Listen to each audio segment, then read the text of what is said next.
Oh, I didn't mention. I did finally see the fucking UFC 202. Holy shit, was that worth the money?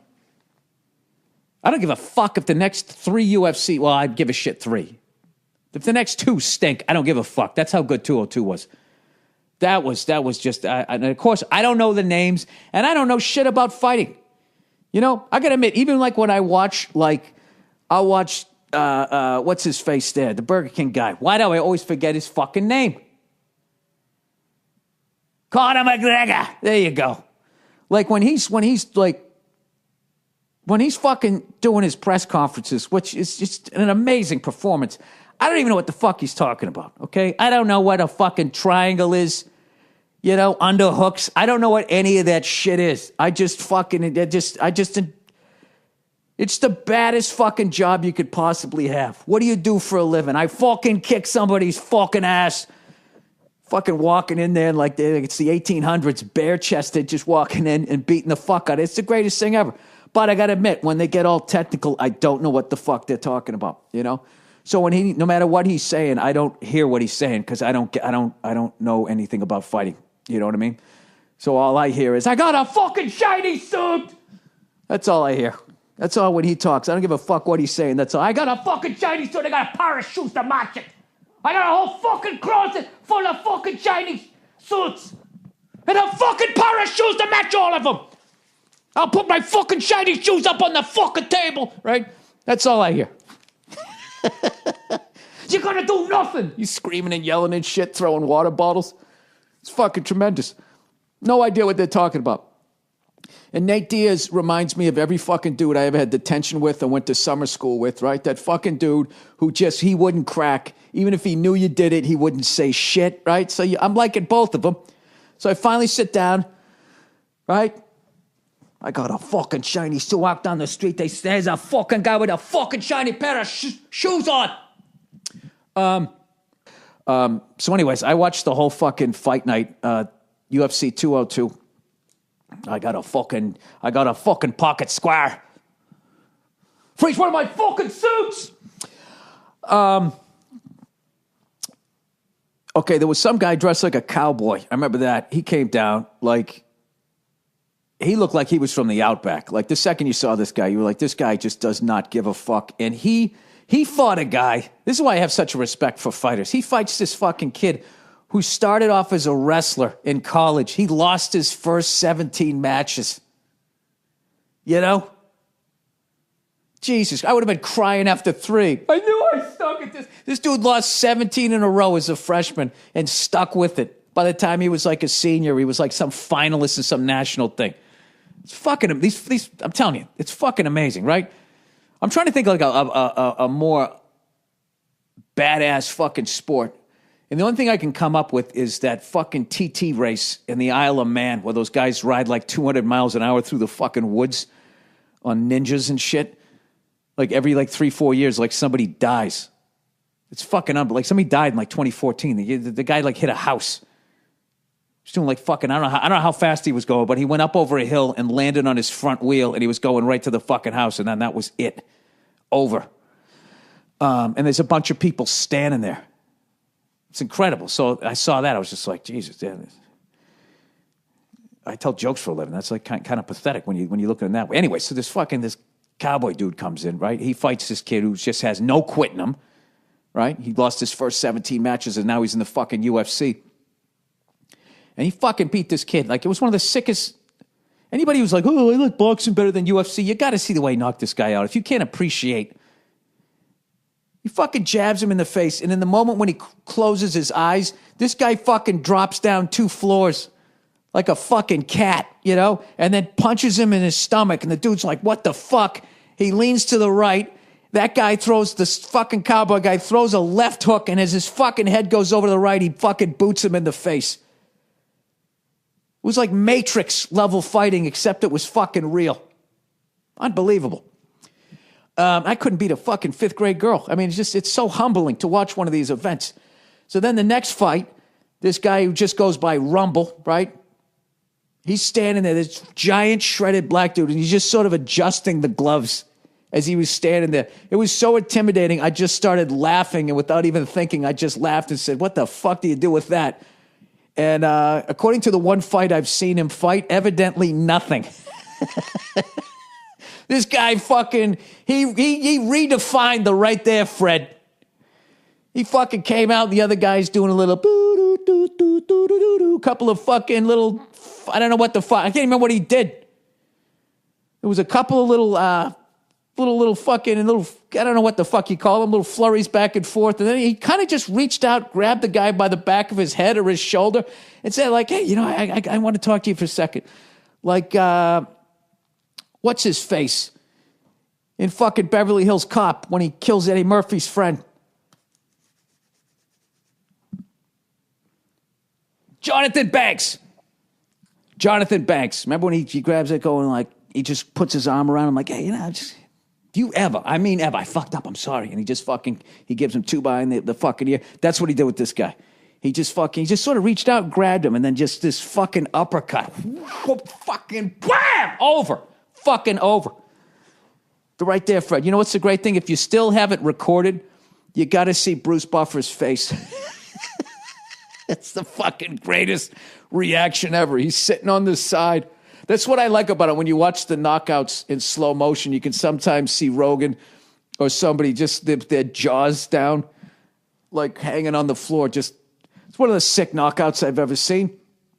And then, I don't know. I know there's a couple others. I was pretty fucking jet lagged. And then, of course, I woke up. Conor McGregor comes out, right? Nate Diaz. And I'm not going to lie to you. I was rooting for Nate. All right? I like Nate, you know what I mean? But I also knew when he went in there that there was the only fucking way he was going to win that fight was if he knocked him out, TKO, got him to tap, or choked him out. That's the only fucking way. Because at the end of the day, it's a fucking business. It's a fucking business. Okay? And nobody makes their money like Conor McGregor. When he comes fucking, I got a fucking pair of shoes to match every fucking. So when he starts fucking going off and all the money he's got, coming in there looking like $1 million, and then those fucking Irish guys, ole, ole, ole. That's the sound of fucking billions of dollars just raining down on the UFC. You gotta knock the guy out, or it's fucking over. So the fucking fights start. He starts kicking Nate in the fucking leg. Every one of those, I was just going, that I would quit. I would quit again. I would write an apology to his entire family for stepping into the fucking, and Nate's just, taking him. You're seeing the back of his fucking leg is getting bruised up. It's fucking brutal. Just the sound of it. Right? Anybody else have an older brother and you're just laying on the couch and you're watching Deputy Dog or some shit? He just comes over and just punches you. He's not a pro. He's just your asshole older brother, and he punches you in the side of the leg. That was it. Your day was over. This guy's taking a professional foot to the fucking leg like 50 times, it seemed, in the first round. Anyways, he got knocked down 1 or 2 times in the first round, so obviously he loses that one. All right? Then gets knocked down in the second round. This is how I saw the fight. And this is somebody who has not ever had a professional fight and lost his last amateur bout in the 7th grade and got beat up by a girl in the 3rd grade. So you know that you have to take what I'm saying seriously. I thought from the second half of the second round, halfway through the second round, as most people say, to the end of the fight, I thought Nate pretty much won the fight. It's the problem was he got knocked down the first half of the second round, so you're going to lose that round. All right? But he definitely won round 3. I thought he won round 4, and I thought halfway from round 4 to the end of round 5, Conor McGregor was going for this country stroll and kept looking at the fucking clock, and his mouth was hanging open, and Nate just kept coming. One point he was walking away for the 10th time, and Nate's giving him the finger and shit. Where the fuck are you going? But I don't know. At the end of the day, Nate was bleeding like a fucking sieve. I think a lot of that's just because he's got all that scar tissue and shit. He always ends up bleeding. But the fucking guy is like a maniac. The more he bleeds, the more he fucks. The more he bleeds, you can't kill it. He moves forward. He just keeps going forward. So, I don't know. I would have been surprised even though it was for Nate, if they actually said Nate won the fight. I would have been shocked if they gave it to him. Because he did get knocked down 3 times. And also Conor McGregor makes him all that fucking money. But when they gave it to Conor, it also didn't feel right, And you know something? Conor talks shit afterwards. He goes, surprise, surprise. The fucking king is back or some shit. It's like, now. You looked a little nervous when they went to the judges. You did not look confident whatsoever. So don't fucking do that shit now. It's an unbelievable fucking fight. This is somebody who knows nothing about fighting, but I know when I see an unbelievable fight. So thank you to both of them. And I can't wait for the fucking third one. It's funny. I watched the whole thing while my wife was like sleeping and shit. And she was so, I couldn't really like yell and shit. And I remember laughing my ass off so many fucking times. There were so many funny moments in that. Like when they were waiting for the decision. And you heard Nate goes, I won that shit, motherfuckers. Fucking guy's the best, right? And then I like when the Rumble guy won and he said, hey, I want to fight you next. And they cut to the champion. Right? And everybody boos him and they do the whole thing. No, he's a champion and everything. And when I first saw him, I was like, is that Rondell Sheridan?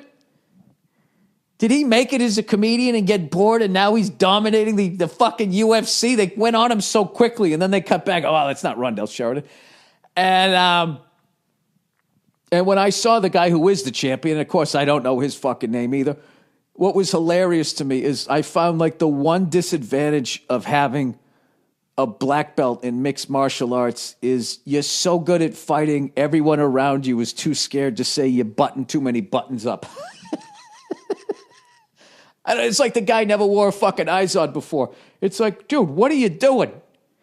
I never seen that many buttons on a polo shirt, and this son of a bitch, man, he buttoned them all. You know? That's how he got his black belt. He didn't quit at the fucking yellow belt. This guy kept going. And you know what? He applied the same things that he learned when he went up the martial arts ladder with those buttons. He goes, I'm not stopping at the ground floor. I'm taking this to the end. How many buttons are there? I'm going to fucking button all of them. God damn it, he did it. All right, I think I'm done with this whole fucking thing here. Pet peeves of the UFC. All right, pet peeves is when they cut to actors in the crowd and they ball up their fists like they're fighters. It's like, dude, we get it. You're at a fight. What are you doing? If you had a baseball game, would you mime like being at bat? I hate when people do shit like that, especially if you're not a professional fighter. Stop balling up your fuck. Or if you played a fighter in a movie and you start balling up your fist, what are you doing? You know? I swear to God, if I'm ever lucky enough to get close enough, and if I ever get big enough that they put the camera on me, I'm going to keep it real, and I'm not going to ball up my fist. I'm going to imitate a ring girl. I'm going to blow a kiss and do that stupid little heart thing that they do. And that's going to be it. I'm going to do a little wave. You know, representing. It is always funny, too, when they cut to somebody, too. Did you see when they cut to Kanye West? That's the funniest shit ever. There's nothing more humbling. If you think you're you're this shit, if you go to a professional fight. Did you see when he's trying to smile and the camera's on him? You can see his fucking brain turning. Going, and after watching the fucking Nate Diaz, Conor McGregor fucking epic fight that it was, right? That should have been a movie. It was such a great fight. And then they cut to Kanye West and the smile on his face. You could see his brain. It was turning, just going, and why do I talk so much shit? I get on stage with a leather kilt and I rhyme stuff. These fucking guys are gladiators, right? Anyway, and I'm telling you, almost every UFC that I've ever seen, there's always that guy. They always cut to somebody in the crowd that's usually talking shit, and they try to smile their way through it, and they can't. You see it? It's undeniable. It's undeniable. Anyways, I don't know what the fuck I'm talking about. I got a couple of advertising things I have to, I got to fucking read here at this point. I'm Conor McGregor. I got a fucking shiny suit. I got a pair of shoes. I got a whole fucking closet full of shiny suits. And I got a pair of fucking shoes to match all of them. You're going to do fucking nothing.